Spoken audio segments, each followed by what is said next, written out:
turabaramukije mu izina ry'umwami wacu Yesu Kristo. Amen. Reka tubamenyeshe yuko turi ku cigwa ca gatanu. Uyu munsi rero wa mbere w'igenekerezo rya 27 dufise icigwa kivuga ngo ugutakamba kw'abantu. Ugutakamba kw'abantu mbega byagenze gute? Imbere yuko twinjira mu idonido ry'iki cigwa, reka tubanze twidondore. Jewe ni Pasteur Denis Shimirimana. Nanje nitwa Niyonkuru Epipode. Nanje Akimana Evrine. Ego Niyonkuru Epipode, ni wewe uyu munsi udushikiriza iki cigwa, urahawe ikaze. Urakoze cyane. Reka tubanze dusabe Evrine adufashe n'isengesho. Urakoze data mwiza, turagushimiye ukuntu wabanye natwe ukaba utwemerera mwami ko dufashwe nawe kugira ngo tube ibikoresho ucisha mwaya majambo. Ndakwinginze twebwe ubwacu adukize n'abayumva abagirira ikimazi mu izina rya Yesu. Amen. Murakoze, ndabahaye ikaze rero mwebwe mudukurikirana turi kumwe muri kino cigwa cy'uno munsi ku munsi wa mbere w'imisi ndwi, aho dufise icigwa cyitwa ngo ugutakamba kw'abantu.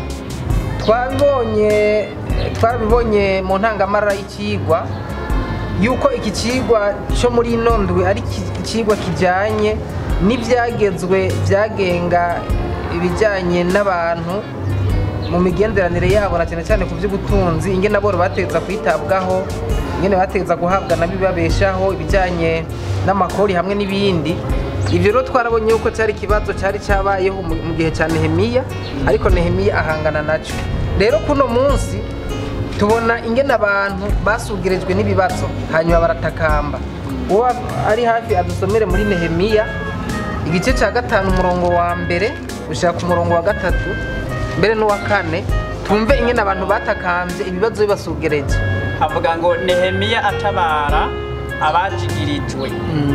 Bukeye haba ugutaka ukomeye, abantu n'abagore babo bidodombera bene wabo b'Abayuda bati, twe n'abahungu bacu n'abakobwa bacu turi benshi, nimuduhe ibidutunga tujye kugira ngo tubeho. Umurongo wa 3, abandi baravuga bati amatongo yacu n'inzabibu zacu n'amazu yacu tubitanga kw'ingwate kugira ngo turonke ibidutunga bizodutsindira ikigoyi. Okay, murakoze. Muri kino cigwa rero ikintu nyamukuru tubonamwe n'igiki, tuza kubona ingene muri iki gihe mu Bisirayeli hari habaye ikibazo cy'ubutunzi gikomeye, kubera yuko abatware bakomeza kubatoza ikori.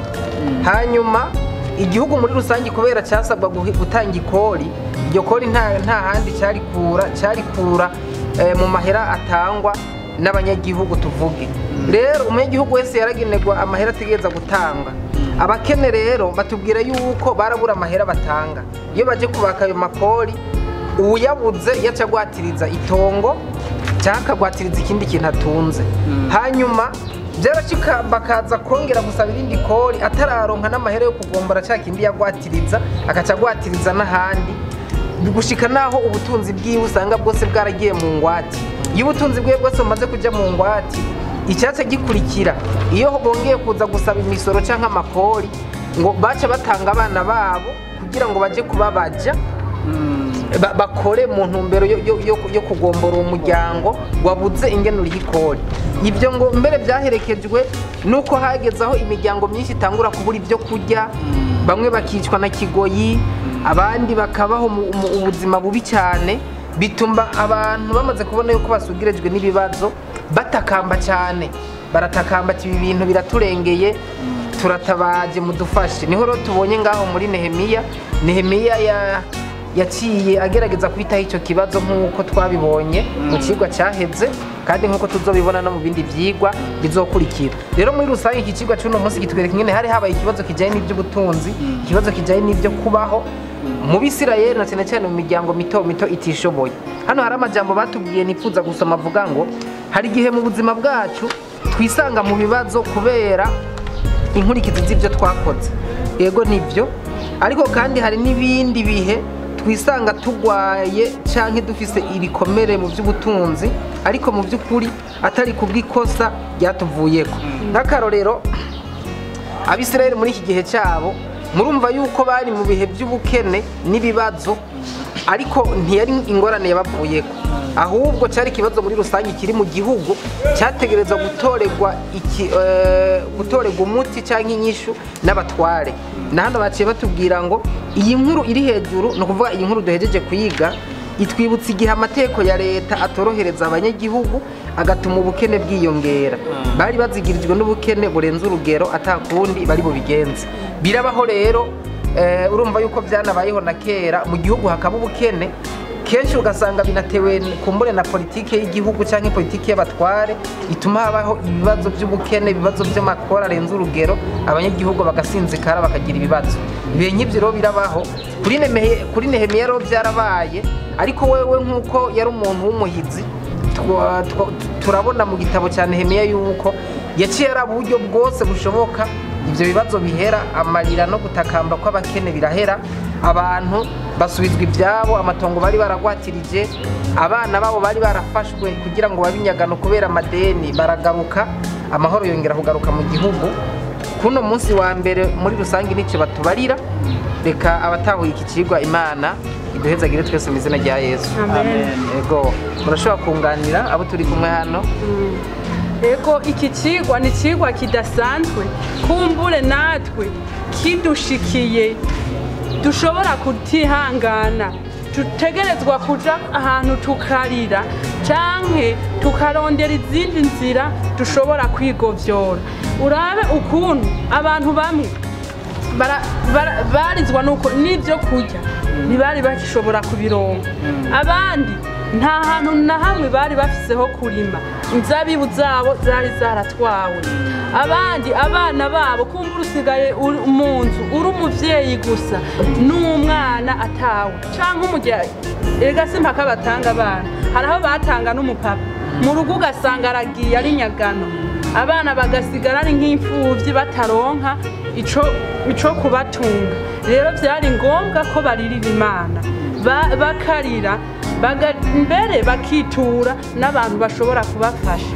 Natwe mu gihe rero tuzigirijwe, mu gihe twugarijwe n'ibibazo runaka, ni ngombwa turirira Imana tuyivyereke, nta kabuza kuko ata kibazo kinanira, itegerezwa kudutorera inyishu y'ibibazo byose tuhura navyo. Imana yacu ihabwe icubahiro. Yego, nanje hariho amajambo aherejeko, amajambo kandi yanteye kwibaza. Havuga ngo hari igihe twisanga dufise ibikomere mu by'ubutunzi, ariko mu by'ukuri atari kubwo ikosa ryatuvuye. Mwari muzi yuko abantu benshi iyo babonye nk'umuntu akenye bakunda kenshi guca bavyiyumvira yuko coba ari ingaruka y'icyaha yakoze.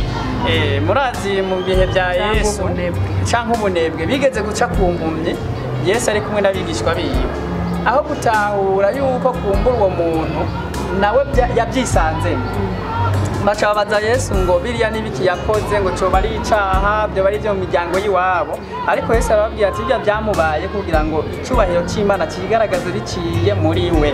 Rero natwe kenshi tubonye abantu bakenye, hari gace tuvuga ngo bariya no muvumo w'ibyaha by'iwabo, nakase wenyine karumurozi, guto n'ingaruka ku bana biwe bashiye baba abakenye. Turihenda cyane, ahubwo tumenye yuko iyo dufise twahawe n'Imana ubutunzi, twabuhawe kugira ngo dutungishe abandi.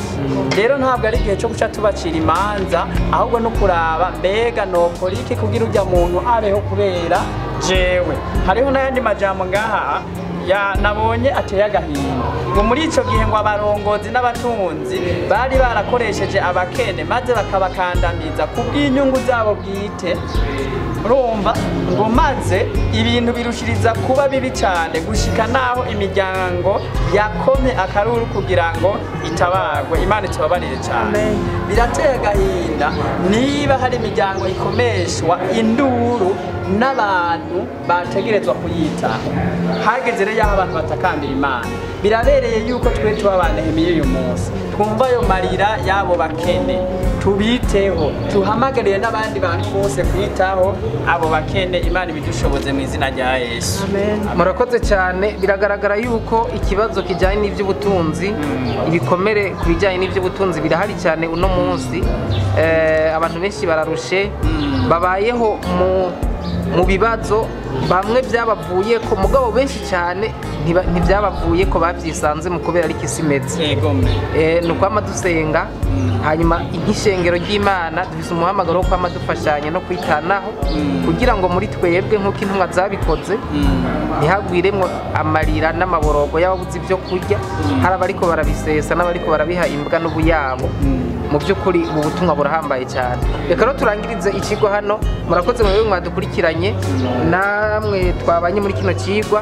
Twese Imana duhezagire mu izina rya Yesu. Amen. Reka rero dukengurukire mwene data Epipode, ugize neza tutahuza iki kigwa c'uyu munsi. Reka kandi dushimire mwese mwafashe umwanya wanyu mukawuha kuraba iki kiganiro. Nizere yuko aya majambo hari ikigwa abasigiye. Reka rero dusabe uyu mushiki wacu maze adushire mu biganza by'Imana. Urakoze kandi mwami, wongeye kudutahuza inshingano yacu n'ico dukwiye gukora. Natwe iwacu abakene turamana. Ndakwinginze ngo uturinde kwirengagiza amarira yabo, kandi nk'uko tubonye uri Imana yishura igihe cose duhuye n'ingorane, nitwagutakambira nawe uzotwumva uri mu ijuru. Uduhezagire mu izina rya Yesu. Amen.